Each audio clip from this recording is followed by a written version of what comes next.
যদি আন্দোলন হলো তখন তাদের চাওয়া কিন্তু কোটা বাতিল ছিল না, ছিল কোটা ব্যবস্থাকে যৌক্তিক পর্যায়ে নিয়ে আসা। কিন্তু সেই আন্দোলনের এক পর্যায়ে গিয়ে আমাদের প্রধানমন্ত্রী যেই কাজ করলেন মনে হলো যে অভিমানী বালিকার মতো, বললেন না ঠিক আছে এরা কোটা চায় না, আমি কোনো সময় সংশোধন না, কোটাই রাখবো না, বিলুপ্ত করে দিলাম। দিলেন বিলুপ্ত করে, ভালো কথা, সবাই সেটা মেনে নিল।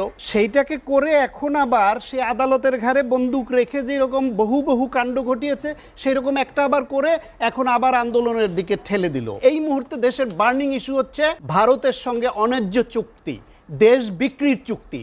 সোজা বাংলা বলছি, দেশ বিক্রি।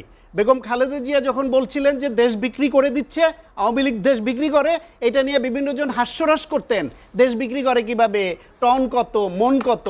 দেশ বিক্রি মানে দেশের স্বার্থকে বিকিয়ে দেওয়াকে দেশ বিক্রি বলে। আওয়ামী লীগ সেই স্বার্থ বিকানোর চুক্তি করেছে, তার বিরুদ্ধে আন্দোলন গড়ে উঠছিল। দেশের দ্রব্যমূল্য সবচেয়ে বড় সংকট সাধারণ মানুষের জন্য, সেটা নিয়ে আন্দোলন হবে, কথা হবে। তারা কৌশলে তৃপ্তি পাওয়ার জন্য ছাত্রদের কোটার আন্দোলন, শিক্ষকদের আন্দোলনকে জিয়ে রেখে রেখে টাইম কিল করছেন, যাতে ওই রকম রাষ্ট্রের গুরুত্বপূর্ণ ইস্যুতে আন্দোলন দানা বাঁধতে না পারে।